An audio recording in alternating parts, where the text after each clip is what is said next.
The Tales of Beedle the Bard by J.K. Rowling. Story 1. The Wizard and the Hopping Pot. There was once a kindly old wizard who used his magic generously and wisely for the benefit of his neighbors. Rather than reveal the true source of his power, he pretended that his potions, charms, and antidotes sprang ready-made from the little cauldron he called his lucky cooking pot. From miles around, people came to him with their troubles, and the wizard was pleased to give his pot a stir and put things right.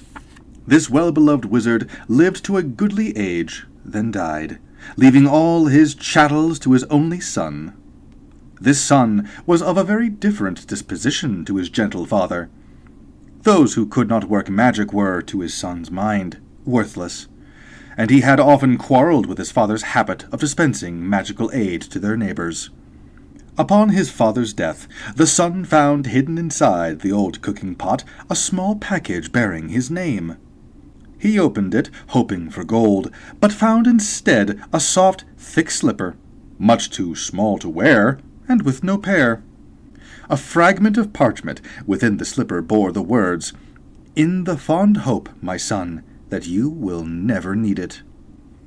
The son cursed his father's age-softened mind, then threw the slipper back into the cauldron, resolving to use it henceforth as a rubbage pail. That very night, a peasant woman knocked on the front door. "My granddaughter is afflicted by a crop of warts, sir," she told him. "Your father used to mix a special poultice in that old cooking pot." "Begone!" cried the son. "What care I for your brat's warts?" And he slammed the door in the old woman's face. At once there came a loud clanging and banging from his kitchen. The wizard lit his wand and opened the door, and there, to his amazement, he saw his father's old cooking pot. It had sprouted a single foot of brass, and was hopping on the spot in the middle of the floor, making a fearful noise upon the flagstones. The wizard approached it in wonder, but fell back hurriedly when he saw that the whole of the pot's surface was covered in warts. "Disgusting object!" he cried, and he tried firstly to vanish the pot, then to clean it by magic, and finally to force it out of the house. None of his spells worked, however, and he was unable to prevent the pot hopping after him out of the kitchen, and then following him up to bed, clanging and banging loudly on every wooden stair. The wizard could not sleep all night for the banging of the warty old pot by his bedside, and next morning the pot insisted upon hopping after him to the breakfast table. Clang, clang, clang, went the brass-footed pot, and the wizard had not even started his porridge when there came another knock on the door. An old man stood on the doorstep. "'Tis my old donkey, sir," he explained. "Lost she is, or stolen, and without her I cannot take my wares to market, and my family will go hungry tonight." "And I am hungry now," roared the wizard, and he slammed the door upon the old man. Clang, clang, clang, went the cooking pot's single brass foot upon the floor. But now its clamor was mixed with the brays of a donkey and human groans of hunger, echoing from the depths of the pot. "Be still! Be silent!" shrieked the wizard. But not all his magical powers could quieten the warty pot, which hopped at his heels all day, braying and groaning and clanging, no matter where he went or what he did. That evening there came a third knock upon the door, and there, on the threshold, stood a young woman, sobbing as though her heart would break. "My baby is grievously ill," she said. "Won't you please help us? Your father bade me come if troubled." But the wizard slammed the door on her. And now the tormenting pot filled to the brim with salt water, and slopped tears all over the floor as it hopped, and brayed and groaned, and sprouted more warts. Though no more villagers came to seek help at the wizard's cottage for the rest of the week, The pot kept him informed of their many ills. Within a few days it was not only braying and groaning and slopping and hopping and sprouting warts, it was also choking and retching, crying like a baby, whining like a dog, and spewing out bad cheese and sour milk, and a plague of hungry slugs. The wizard could not sleep or eat with the pot beside him, but the pot refused to leave, and he could not silence it or force it to be still. At last the wizard could bear it no more. "Bring me all your problems, all your troubles, all your woes," he screamed, fleeing into the night, with the pot hopping behind him along the road into the village. "Come, let me cure you, mend you, and comfort you. I have my father's cooking pot, and I shall make you well." And with the foul pot still bounding along behind him, he ran up the street, casting spells in every direction. Inside one house, the little girl's warts vanished as she slept. The lost donkey was summoned from a distant briar patch and set down softly in its stable. The sick baby was doused in dittany and woke, well and rosy. At every house of sickness and sorrow the wizard did his best, and gradually the cooking pot beside him stopped groaning and retching, and became quiet, shiny, and clean. "Well, pot?" asked the trembling wizard as the sun began to rise. The pot burped out the single slipper he had thrown into it, and permitted him to fit it onto the brass foot. Together they set off back to the wizard's house, the pot's footsteps muffled at last. But from that day forward, the wizard helped the villagers, like his father before him, lest the pot cast off its slipper and begin to hop once more. Story 2. The Fountain of Fair Fortune. High on a hill, in an enchanted garden, enclosed by tall walls and protected by strong magic, flowed the Fountain of Fair Fortune. Once a year, between the hours of sunrise and sunset, on the longest day, a single unfortunate was given the chance to fight their way to the fountain, bathe in its waters, and receive fair fortune forevermore. On the appointed day, hundreds of people traveled from all over the kingdom to reach the garden walls before dawn. Male and female, rich and poor, young and old. Of magical means and without, they gathered in the darkness, each hoping that they would be the one to gain entrance to the garden. 3 witches, each with her burden of woe, met on the outskirts of the crowd, and told one another their sorrows as they waited for sunrise. The first, by name Asha, was sick of a malady no healer could cure. She hoped that the fountain would banish her symptoms and grant her a long and happy life. The second, by name Althida, had been robbed of her home, her gold, and her wand by an evil sorcerer. She hoped that the fountain might relieve her of powerlessness and poverty.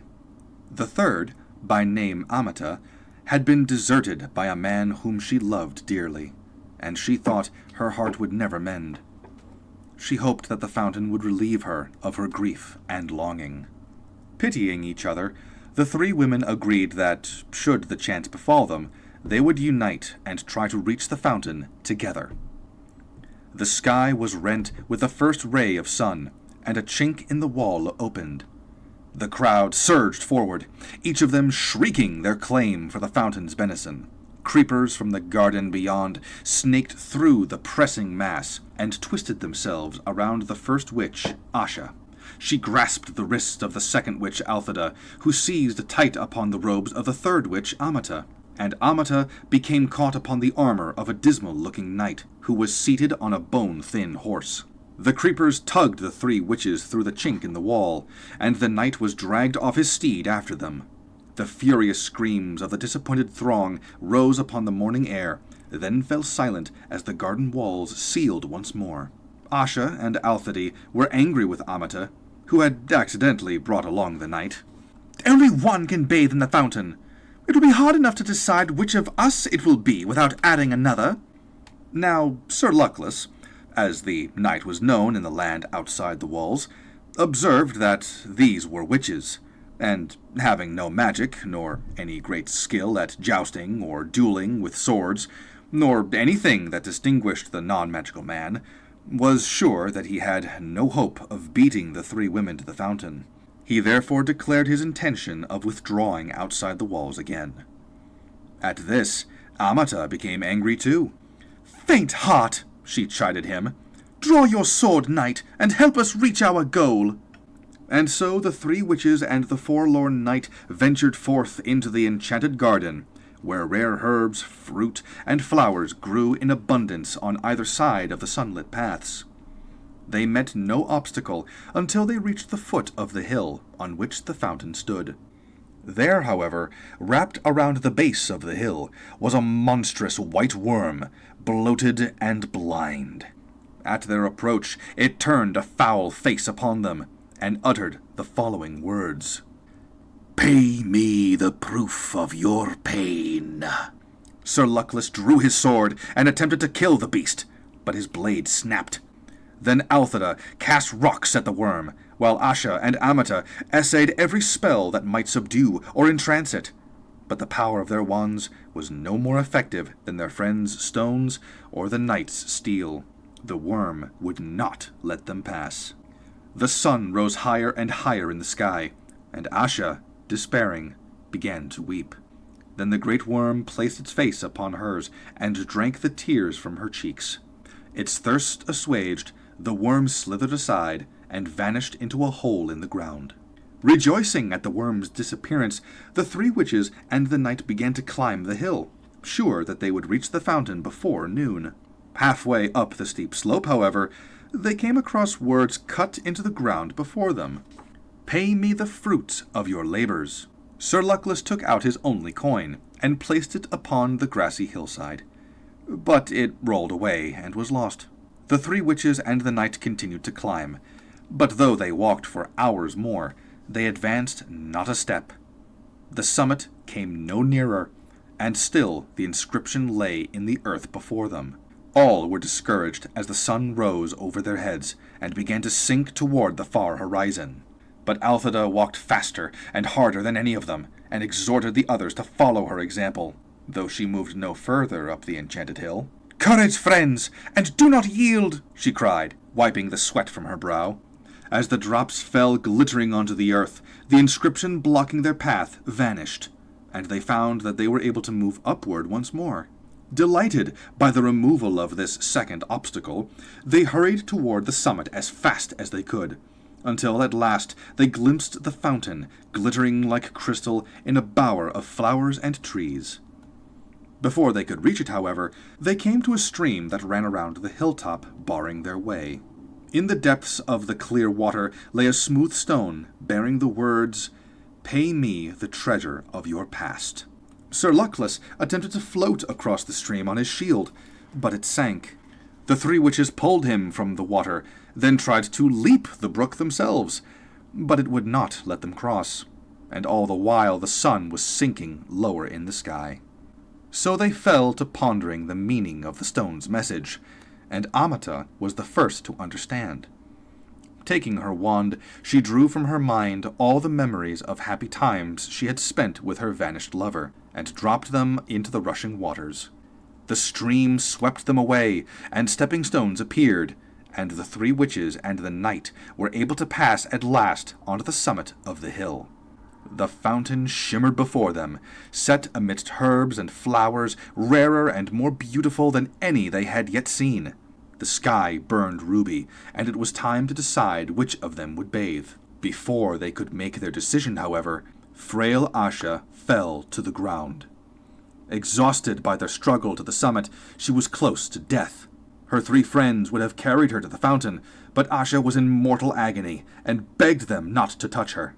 Then Althida hastened to pick all those herbs she thought most helpful, and mixed them in Sir Luckless's gourd of water, and poured the potion into Asha's mouth. At once, Asha was able to stand. What was more, all symptoms of her dread malady had vanished. "I am cured!" she cried. "I have no need for the fountain. Let Althida bathe." But Althida was busy collecting more herbs in her apron. If I can cure this disease, I shall earn gold aplenty. Let Amata bathe.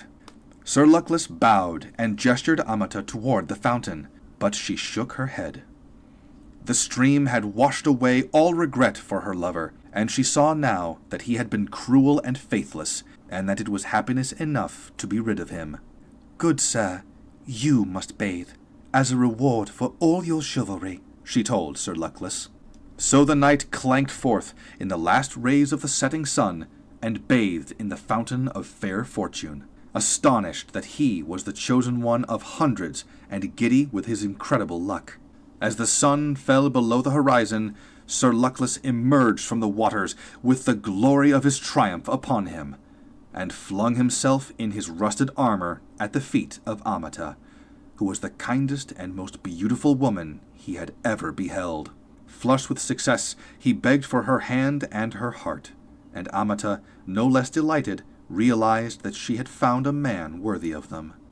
The three witches and the knight set off down the hill together, arm in arm, and all four led long and happy lives, and none of them ever knew or suspected that the fountain's waters carried no enchantment at all. Story 3. The Warlock's Hairy Heart. There was once a handsome, rich, and talented young warlock, who observed that his friends grew foolish when they fell in love, gamboling and preening, losing their appetites and their dignity. The young warlock resolved never to fall prey to such weakness, and employed dark arts to ensure his immunity. Unaware of his secret, the warlock's family laughed to see him so aloof and cold. All will change, they prophesied, when a maid catches his fancy. But the young warlock's fancy remained untouched, though many a maiden was intrigued by his haughty mien, and employed her most subtle arts to please him. None succeeded in touching his heart. The warlock gloried in his indifference, and the sagacity that had produced it. The first freshness of youth waned, and the warlock's peers began to wed, and then to bring forth children. Their hearts must be husks, he sneered inwardly, as he observed the antics of the young parents around him, shriveled by the demands of these mewling offspring. And once again he congratulated himself upon the wisdom of his early choice. In due course, the warlock's aged parents died. Their son did not mourn them. On the contrary, he considered himself blessed by their demise. Now he reigned alone in their castle.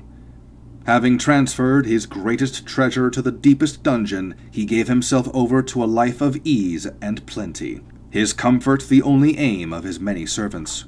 The warlock was sure that he must be an object of immense envy to all who beheld his splendid and untroubled solitude. Fierce were his anger and chagrin, therefore, when he overheard two of his lackeys discussing their master one day. The first servant expressed pity for the warlock, who, with all his wealth and power, was yet beloved by nobody. But his companion jeered, asking why a man with so much gold and a palatial castle to his name had been unable to attract a wife. Their words dealt dreadful blows to the listening warlock's pride. He resolved at once to take a wife, and that she would be a wife superior to all others. She would possess astounding beauty, exciting envy and desire in every man who beheld her. She would spring from magical lineage, so that their offspring would inherit outstanding magical gifts, and she would have wealth at least equal to his own, so that his comfortable existence would be assured in spite of additions to his household. It might have taken the warlock 50 years to find such a woman, yet it so happened that the very day after he decided to seek her, a maiden answering his every wish arrived in the neighborhood to visit her kinsfolk. She was a witch of prodigious skill and possessed of much gold. Her beauty was such that it tugged at the heart of every man who set eyes on her. Of every man, that is, except one.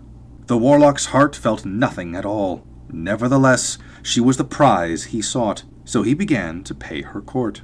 All who noticed the Warlock's change in manners were amazed, and told the maiden that she had succeeded where 100 had failed. The young woman herself was both fascinated and repelled by the Warlock's attentions. She sensed the coldness that lay behind the warmth of his flattery, and had never met a man so strange and remote. Her kinsfolk, however, deemed theirs a most suitable match, and, eager to promote it, accepted the Warlock's invitation to a great feast in the maiden's honor.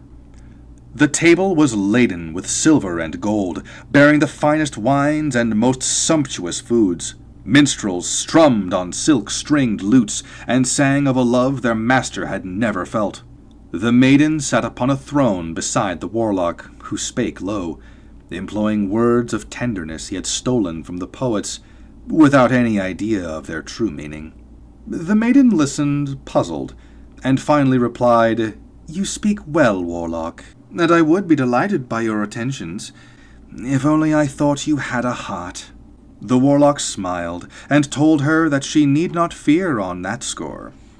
Bidding her follow, he led her from the feast and down to the locked dungeon where he kept his greatest treasure.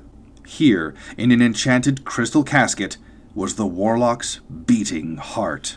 Long since disconnected from eyes, ears, and fingers, it had never fallen prey to beauty or to a musical note, to the feel of silken skin.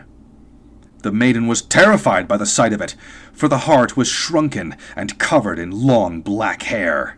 "Oh, what have you done?" she lamented. "Put it back where it belongs, I beseech you!"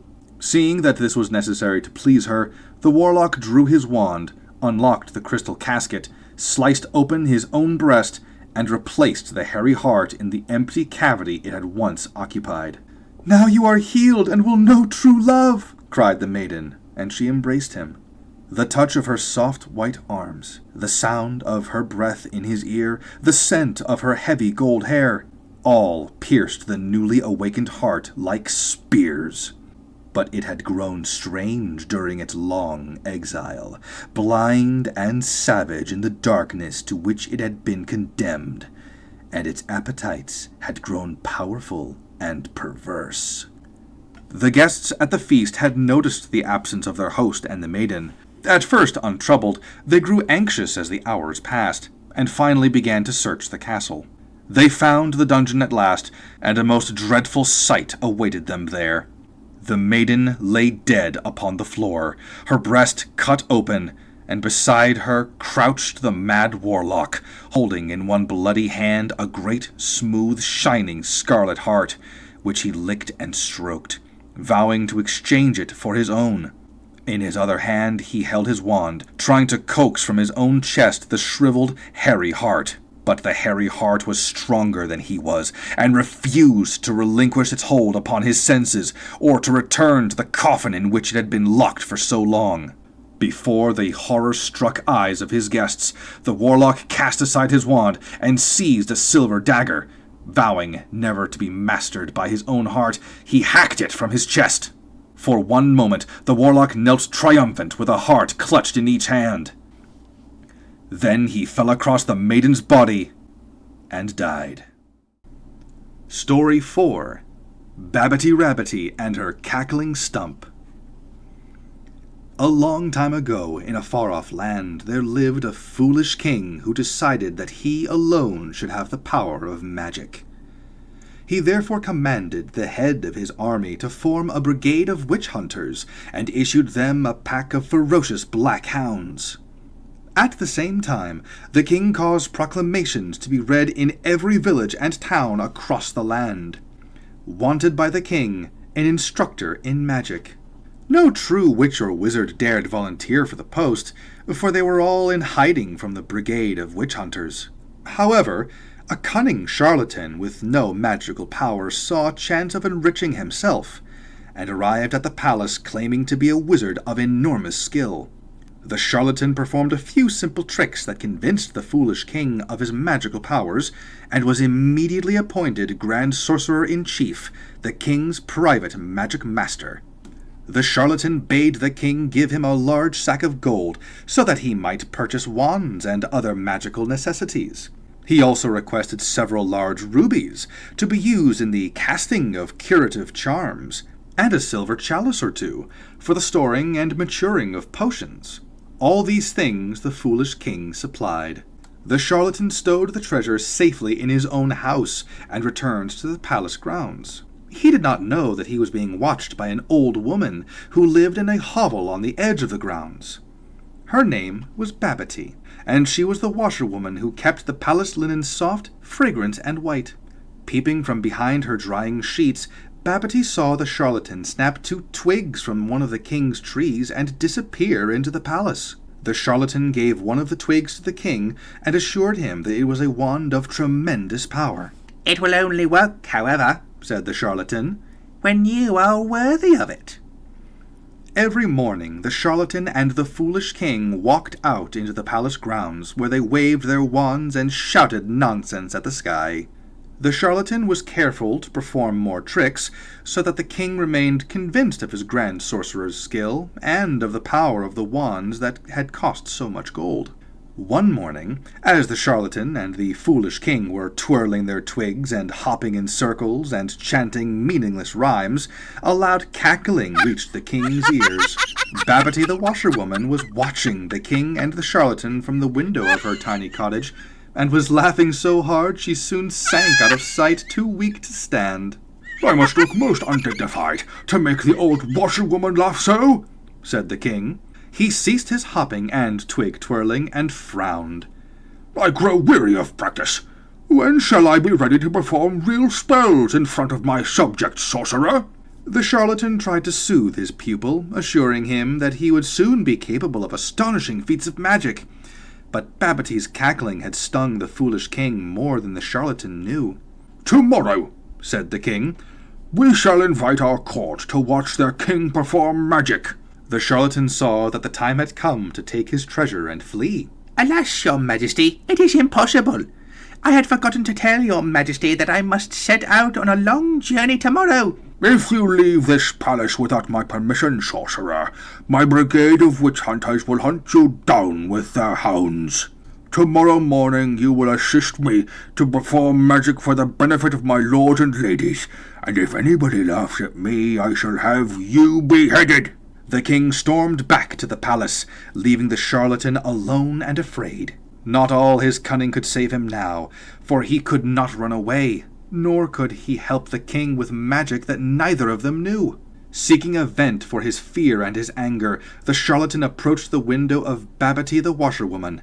Peering inside, he saw the little old lady sitting at her table polishing a wand. In a corner behind her, the king's sheets were washing themselves in a wooden tub. The charlatan understood at once that Babbitty was a true witch, and that she who had given him his awful problem could also solve it. "Crone!" roared the charlatan. "Your cackling has cost me dear. If you fail to help me, I shall denounce you as a witch, and it will be you who is torn apart by the king's hounds." Old Babbitty smiled at the charlatan and assured him that she would do everything in her power to help. The charlatan instructed her to conceal herself inside a bush while the king gave his magical display, and to perform the king's spells for him without his knowledge. Babbitty agreed to the plan, but asked one question. "What, sir, if the king attempts a spell Babbitty cannot perform?" The charlatan scoffed. "Your magic is more than equal to that fool's imagination," he assured her, and he retired to the castle well pleased with his own cleverness. The following morning all the lords and ladies of the kingdom assembled in the palace grounds. The king climbed onto a stage in front of them with the charlatan by his side. "I shall firstly make this lady's hat disappear," cried the king, pointing his twig at a noblewoman. From inside a bush nearby, Babbitty pointed her wand at the hat and caused it to vanish. Great was the astonishment and admiration of the crowd, and loud their applause for the jubilant king. "Next, I shall make that horse fly," cried the king, pointing his twig at his own steed. From inside the bush, Babbitty pointed her wand at the horse, and it rose high into the air. The crowd was still more thrilled and amazed, and they roared their appreciation of their magical king. "And now," said the king, looking all around for an idea, and the captain of his brigade of witch hunters ran forward. "Your Majesty," said the captain, This very morning, Sabre died of eating a poisonous toadstool. Bring him back to life, your majesty, with your wand. And the captain heaved onto the stage the lifeless body of the largest of the witch-hunting hounds. The foolish king brandished his twig and pointed it at the dead dog, but inside the bush Babbitty smiled and did not trouble to lift her wand, for no magic can raise the dead. When the dog did not stir, the crowd began first to whisper and then to laugh. They suspected that the king's first 2 feats had been mere tricks after all. Why doesn't it work? The king screamed at the charlatan, who bethought himself of the only ruse left to him.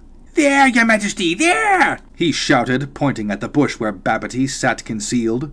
I see her plain, a wicked witch who is blocking your magic with her own evil spells. Seize her! Somebody seize her! Babbitty fled from the bush, and the brigade of witch hunters set off in pursuit, unleashing their hounds, who bayed for Babbitty's blood. But as she reached a low hedge, the little witch vanished from sight, and when the king, the charlatan, and all the courtiers gained the other side, they found the pack of witch-hunting hounds barking and scrabbling around a bent and aged tree. She has turned herself into a tree! Screamed the charlatan, and dreading lest Babbitty turn back into a woman and denounce him, he added, Cut her down, your majesty. That is the way to treat evil witches. An axe was brought at once, and the old tree was felled to loud cheers from the courtiers and the charlatan. However, as they were making ready to return to the palace, the sound of loud cackling stopped them in their tracks. "Fools!" cried Babbitty's voice from the stump they had left behind. "No witch or wizard can be killed by being cut in half. Take the axe if you do not believe me, and cut the grand sorcerer in two." The captain of the brigade of witch hunters was eager to make the experiment, but as he raised the axe, the charlatan fell to his knees, screaming for mercy and confessing all his wickedness. As he was dragged away to the dungeons, the tree stump cackled more loudly than ever. "By cutting a witch in half, you have unleashed a dreadful curse upon your kingdom," it told the petrified king. "Henceforth, every stroke of harm that you inflict upon my fellow witches and wizards will feel like an axe stroke in your own side, until you will wish you could die of it." At that the king fell to his knees too, and told the stump that he would issue a proclamation at once, protecting all the witches and wizards of the kingdom, and allowing them to practice their magic in peace. "Very good," said the stump. "But you have not yet made amends to Babbitty." Anything at all," cried the foolish king, wringing his fingers before the stump. "You will erect a statue of Babbitty upon me, in memory of your poor washerwoman, and to remind you forever of your own foolishness," said the stump. The king agreed to it at once, and promised to engage the foremost sculptor in the land and have the statue made of pure gold. Then the shamed king and all the noble men and women returned to the palace, leaving the tree stump cackling behind them. When the grounds were deserted once more, there wriggled from a hole between the roots of the tree stump a stout and whiskery old rabbit with a wand clamped between her teeth. Babbitty hopped out of the grounds and far away, and ever after a golden statue of the washerwoman stood upon the tree stump, and no witch or wizard was ever prosecuted in the kingdom again. Story 5. The Tale of the Three Brothers. There were once 3 brothers who were traveling along a lonely, winding road at twilight. In time, the brothers reached a river too deep to wade through and too dangerous to swim across. However, these brothers were learned in the magical arts, and so they simply waved their wands and made a bridge appear across the treacherous water. They were halfway across it when they found their path blocked by a hooded figure, and Death spoke to them. He was angry that he had been cheated out of 3 new victims, for travelers usually drowned in the river. But Death was cunning. He pretended to congratulate the 3 brothers upon their magic, and said that each had earned a prize for having been clever enough to evade him. So the oldest brother, who was a combative man, asked for a wand more powerful than any in existence. A wand that must always win duels for its owner. A wand worthy of a wizard who had conquered death. So Death crossed to an elder tree on the banks of the river, fashioned a wand from a branch that hung there, and gave it to the oldest brother. Then the second brother, who was an arrogant man, decided that he wanted to humiliate Death still further, and asked for the power to recall others from death. So Death picked up a stone from the river bank and gave it to the second brother, and told him that the stone would have the power to bring back the dead. And then Death asked the third and youngest brother what he would like. The youngest brother was the humblest and also the wisest of the brothers, and he did not trust Death. So he asked for something that would enable him to go forth from that place without being followed by Death. And Death, most unwillingly, handed over his own cloak of invisibility. Then Death stood aside and allowed the three brothers to continue on their way. And they did so, talking with wonder of the adventure they had had and admiring Death's gifts. In due course the brothers separated, each for his own destination. The first brother traveled on for a week or more, and reaching a distant village sought out a fellow wizard with whom he had a quarrel. Naturally, with the Elder Wand as his weapon, he could not fail to win the duel that followed. Leaving his enemy dead upon the floor, the oldest brother proceeded to an inn, where he boasted loudly of the powerful wand he had snatched from Death himself, and of how it made him invincible. That very night, another wizard crept upon the oldest brother as he lay, wine-sodden upon his bed. The thief took the wand and, for good measure, slit the oldest brother's throat. And so Death took the first brother for his own. Meanwhile, the second brother journeyed to his own home, where he lived alone. Here he took out the stone that had the power to recall the dead, and turned it thrice in his hand. To his amazement and his delight, the figure of the girl he had once hoped to marry before her untimely death appeared at once before him. Yet she was sad and cold, separated from him as by a veil. Though she had returned to the mortal world, she did not truly belong there, and suffered. Finally, the second brother, driven mad with hopeless longing, killed himself so as truly to join her. And so Death took the second brother for his own. But though Death searched for the third brother for many years, he was never able to find him. It was only when he had attained a great age that the youngest brother finally took off the cloak of invisibility and gave it to his son. And then he greeted Death as an old friend and went with him gladly. And equals they departed this life.